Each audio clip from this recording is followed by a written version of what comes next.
날씨 가운데서도 건강 조심하시고 잘 챙기셔서 명절 앞두고 편찮으셔서 힘든 그런 시간 안 겪게 되시길 바랍니다.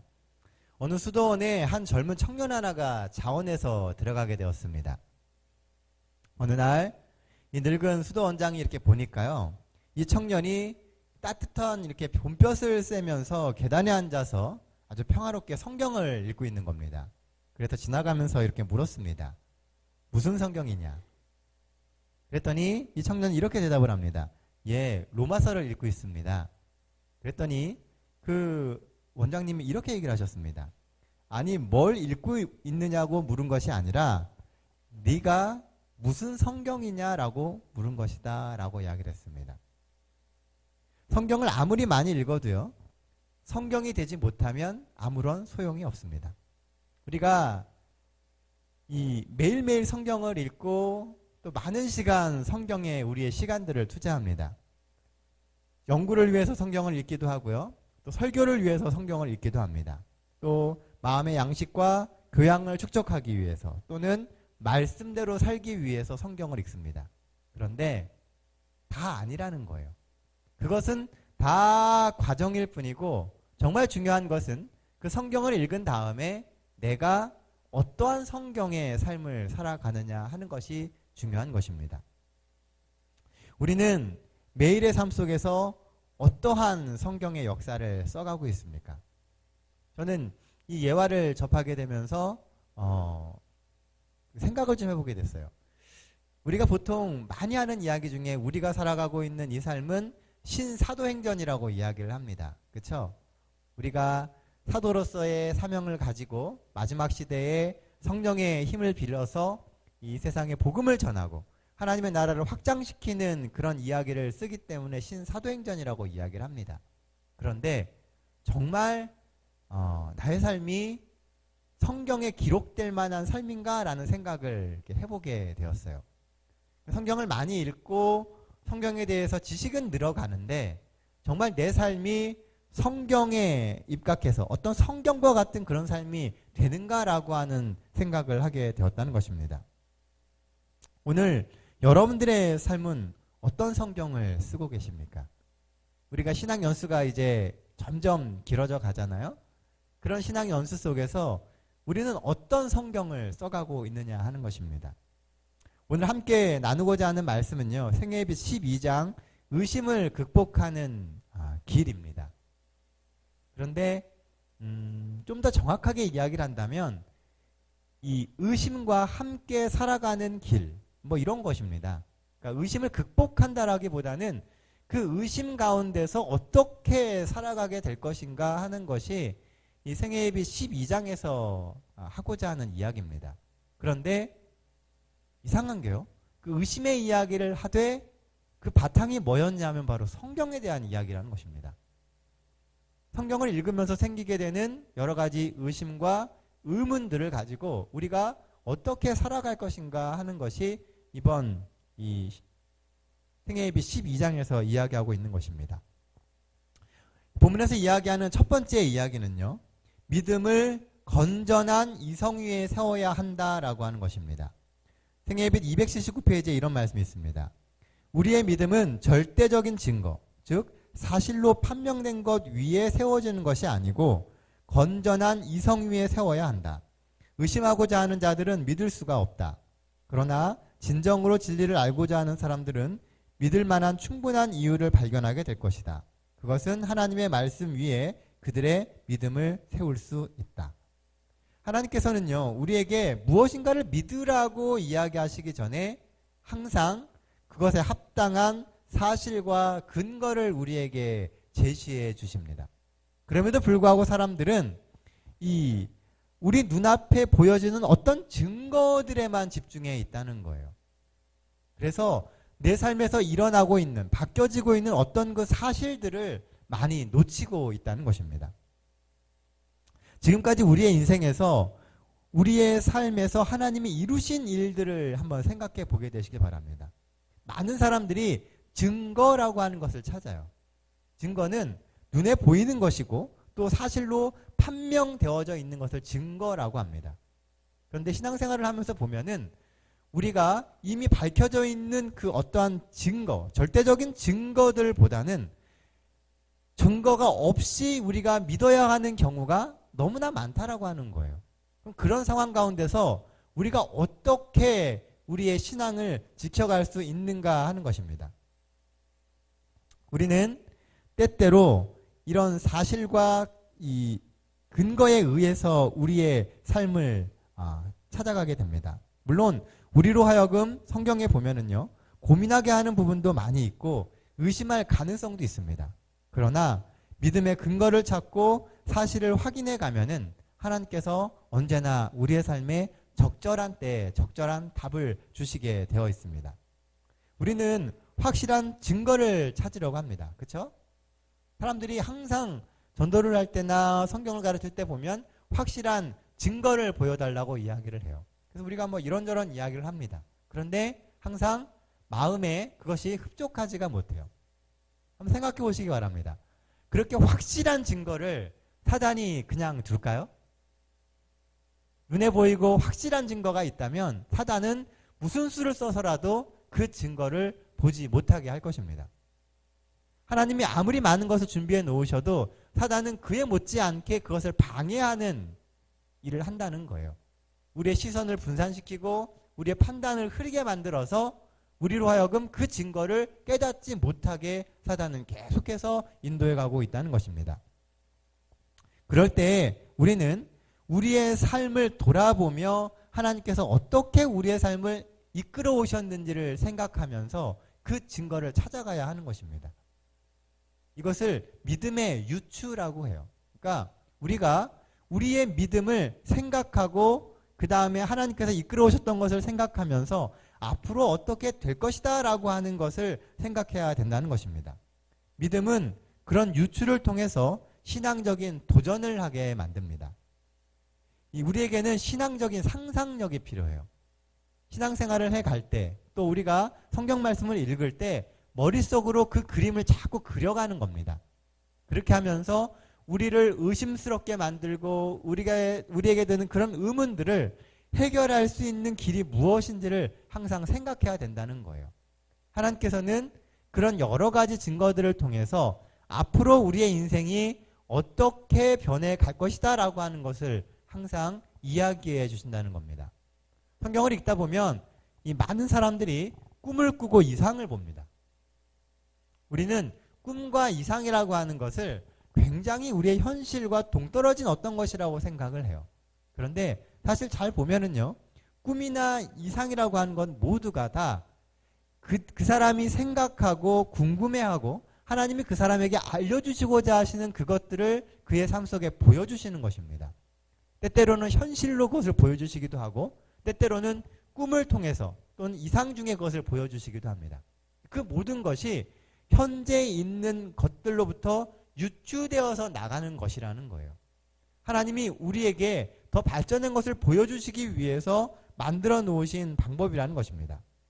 그런데 문제는 우리가 그렇게 이성 위에 우리의 믿음을 세워간다 할지라도 정말로 하나님의 뜻을 전부 다 이해할 수는 없다는 것입니다.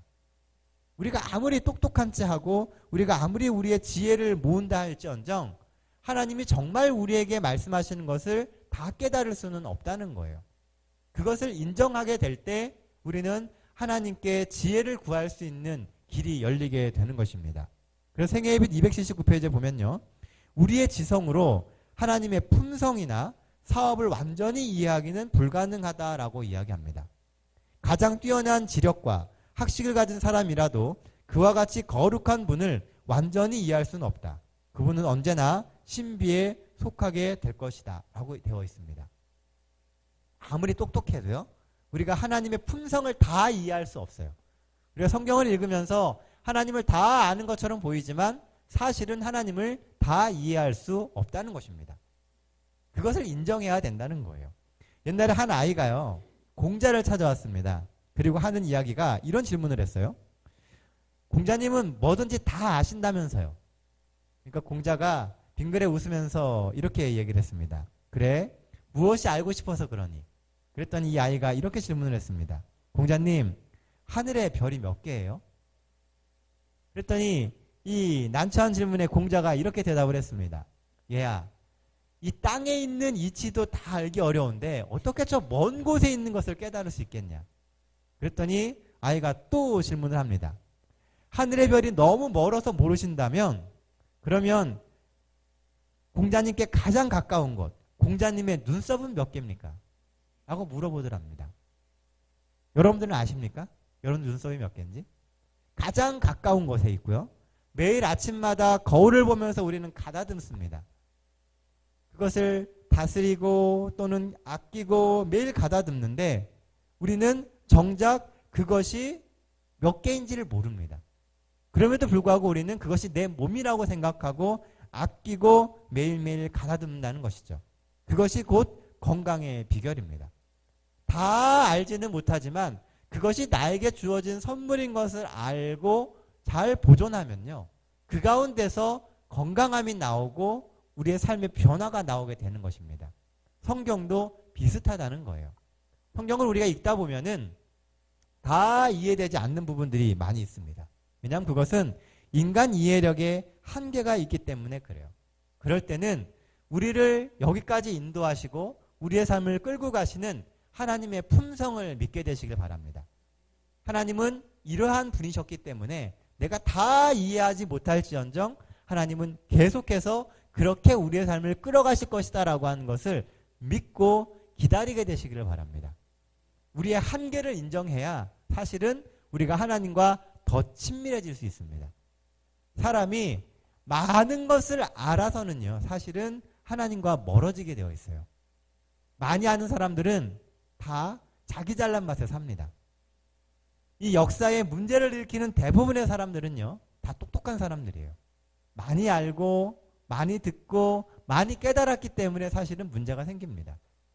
이 세상 역사 속에서도요, 하나님을 거절하고 하나님과 대립각을 세웠던 대부분의 사람들은 다 똑똑한 사람들이었습니다.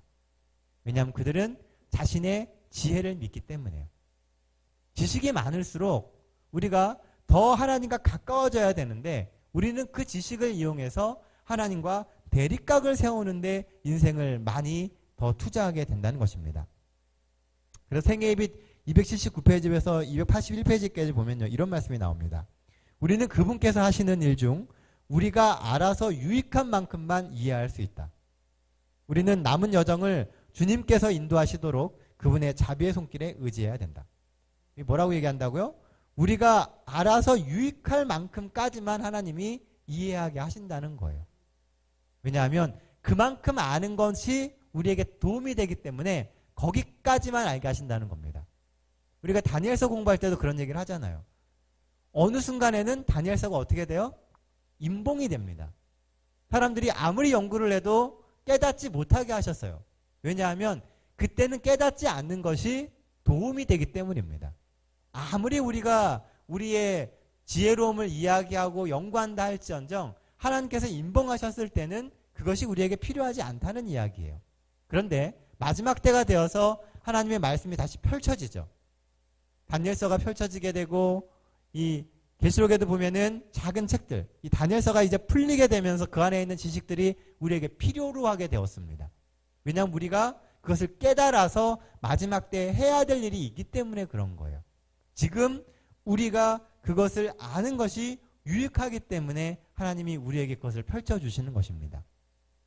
우리 주변에 보면은요, 종종 우리가 알아야 될 것보다 더 많은 것을 알려고 하는 사람들이 있습니다.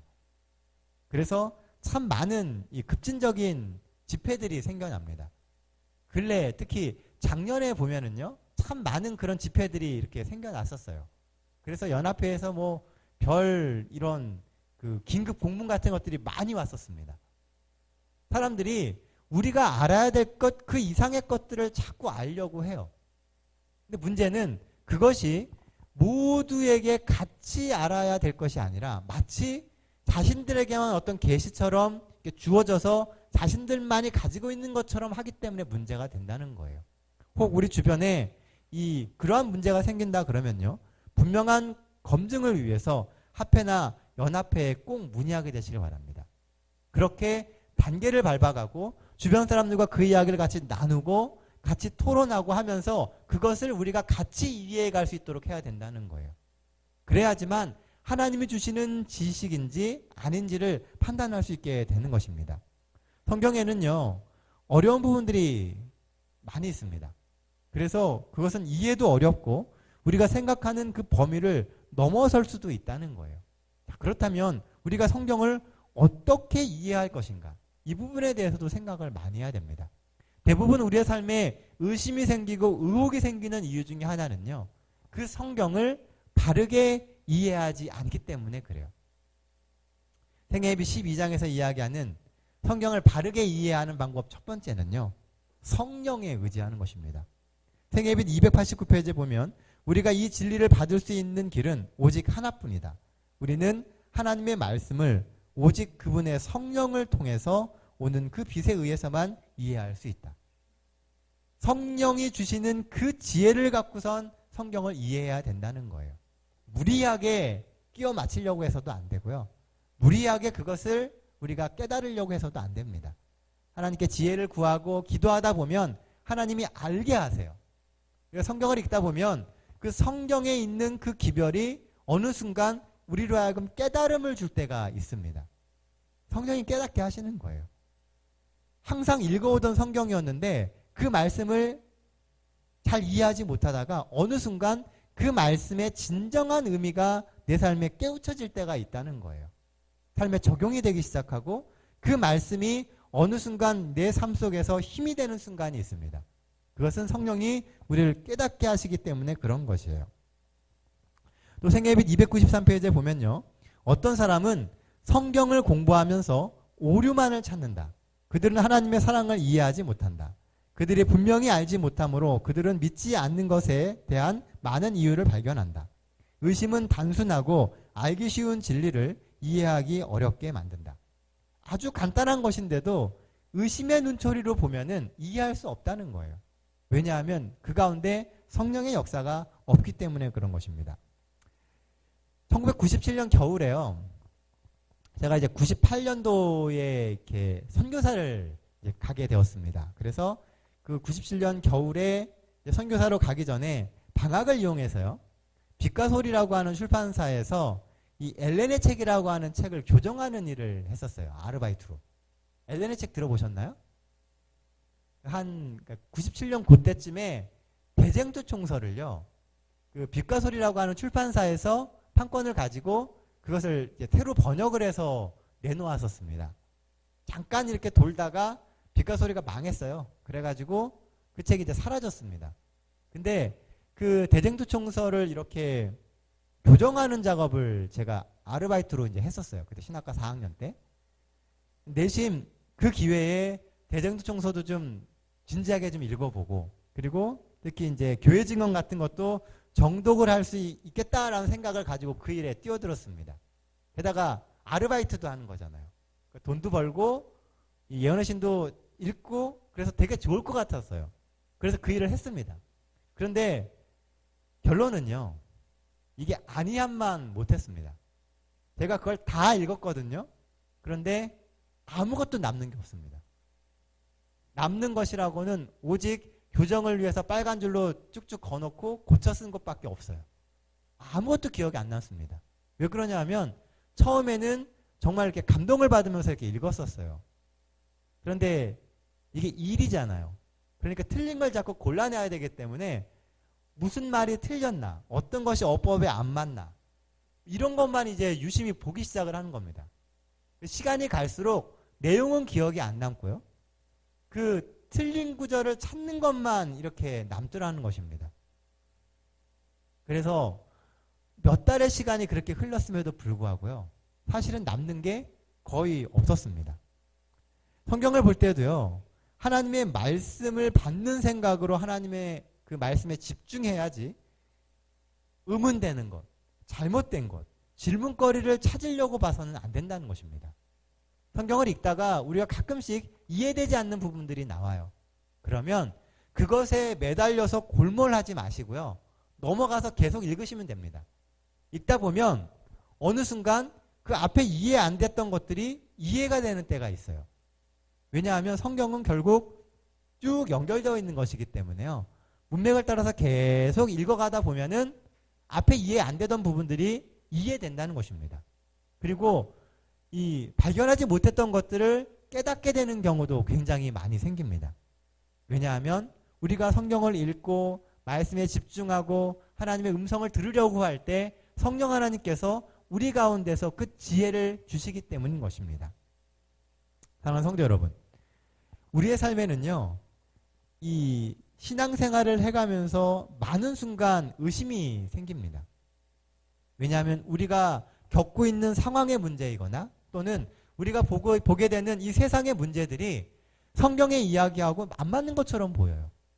세상의 흐름이 성경의 말씀대로라면 하나님의 백성들이 흥왕해지고 강건해지고 하나님의 살아계심을 많이 이렇게 경험하면서 살아가야 되는데, 세상을 보면 세상 사람들이 정말 세상의 모든 것을 움직이는 것처럼 보이고요. 그들은 뭘 해도 잘 되는 것처럼 보이고 그리스도인들은 뭘 해도 어려운 것처럼 보입니다. 마치 이 말씀이 내 발목을 꽉 잡아가지고선 내가 세상으로 나아가지 못하게 붙드는 것처럼 보여요. 그러한 의문이 들고 의심이 들 때 우리는 더 하나님의 말씀에 집중해야 된다는 겁니다. 왜냐하면 그 가운데는 그것에 대한 해답이 나오고 있기 때문입니다. 의심을 극복하는 방법 네 번째는요, 바로 경험적인 신앙을 하는 것입니다. 말씀을 읽고 지식을 늘려가는 게 아니라 뭘 해야 되냐면요, 경험을 늘려가야 된다는 거예요. 그 말씀이 내 삶 속에서 현실이 되는 경험을 쌓아가야 하는 것입니다. 생애예빗 293페이지에서 295페이지에 보면요, 이런 말씀이 나옵니다. 우리가 스스로 성경을 연구할 때 우리는 하나님의 말씀이 사실인지, 그분의 약속들이 참된지, 또한 그분께서 그 약속들을 지키시는지 알게 될 것이다. 우리는 다른 사람들의 말에 의존하지 말고 우리 스스로 깨달아야 한다. 스스로 깨닫는 연습을 해가야 된다는 겁니다. 말씀을 읽고 그 말씀이 내 삶 속에서 적용되는 경험을 계속 해가야 돼요. 그러려면 주어진 그 말씀을 붙들고 씨름하는 시간들이 필요합니다. 성경 말씀을 가지고 그것이 내 삶에서 정말 현실이 되는지 붙들고 한번 씨름을 해보세요. 그러면 하나님이 그런 씨름을 통해서 우리가 그 말씀을 깨닫게 하시고 그 말씀이 삶에서 살아있는 생명력을 가짐을 보여주실 것입니다.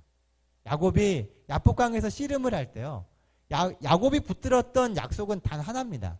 그 아버지나 어머니의 입을 통해서 나왔던, 내가 너를 선택했고 너와 함께 하겠다라고 하는 그 약속을 믿고 야곱은 씨름한 겁니다.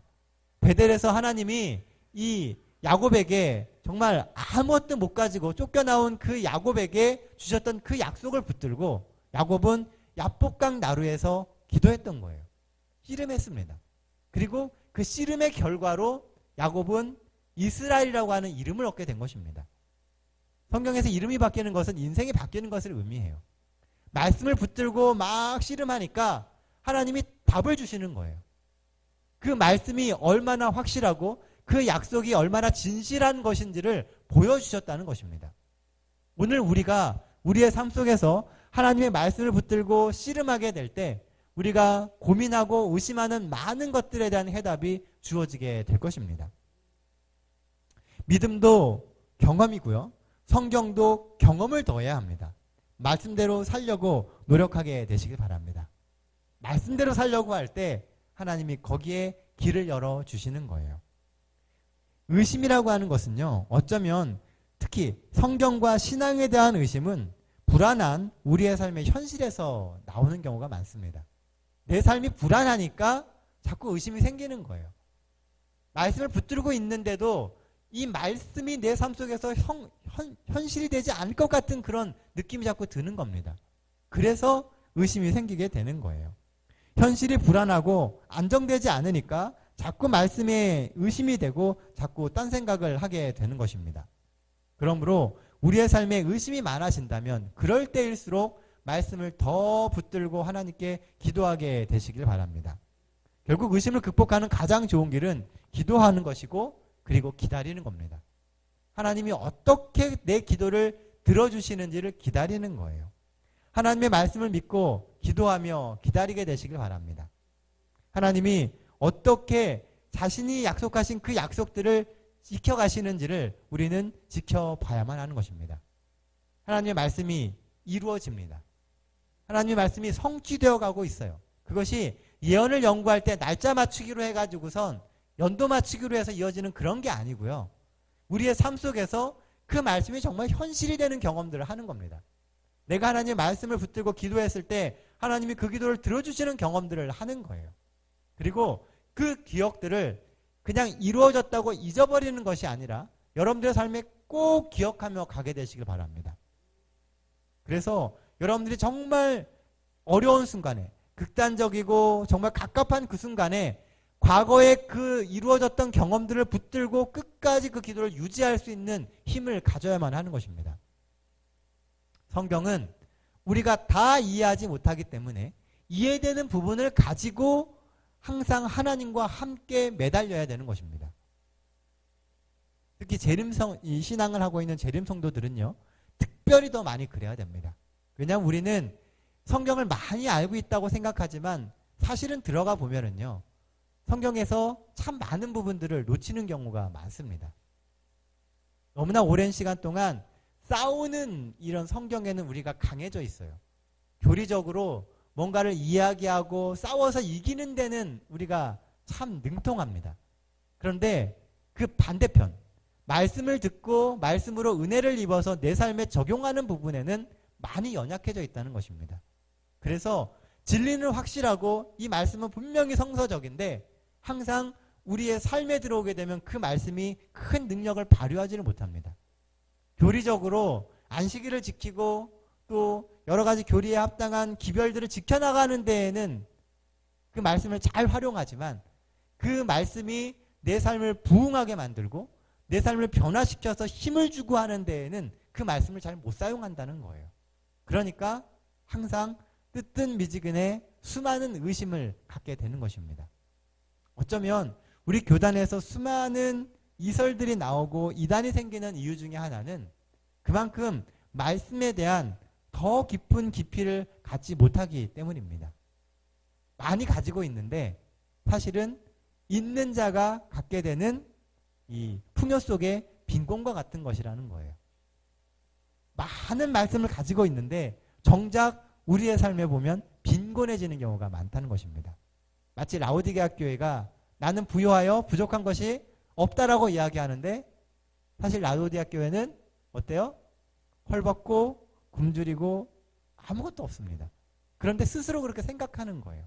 우리가 우리의 삶 속에서 하나님의 말씀을 붙들고 그렇게 씨름함으로 외적으로만 풍요로운 것이 아니라 내적으로 풍요로워질 수 있는 그런 삶을 선택하며 살아가게 되시기를 간절히 바랍니다. 과거 우리의 삶에 신실하셨던 하나님께서 앞으로도 우리의 삶에 얼마나 신실하실지 우리는 믿어야 됩니다. 과거에 신실하셨다면 앞으로도 신실하실 겁니다.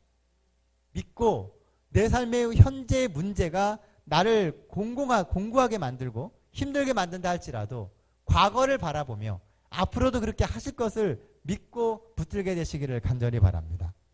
말씀을 읽고 그 말씀을 붙드십시오. 그렇게 해서 하나님이 우리의 삶 속에서 말씀대로 그 모든 것을 다 이루시는 경험들을 하게 되시기를 간절히 바랍니다. 제가 말씀을 처음 시작할 때 아까 우리가 성경을 읽고 성경이 되는 것에 대한 이야기를 드렸습니다. 말씀을 열심히 읽으십시오. 그리고 올 한 해 여러분들의 삶에 하나님의 성경을 써가게 되시길 바랍니다. 하나님이 우리를 통해서 이루고자 하시는 그 일들이 여러분들의 인생의 기록에 남게 되시기를 바랍니다. 여러분들에게 주시는 하나님의 생각들이 성경화되어서, 성경이라고 하는 것이 결국은 하나님의 사람이 하나님의 말씀을 나눠준 것이 기록된 것이 성경이잖아요. 마찬가지로 오늘 우리의 삶에 하나님이 주시는 그 영감과 그 생각들이 여러분들의 삶에 기록되어질 수 있도록 살아가게 되시길 바랍니다.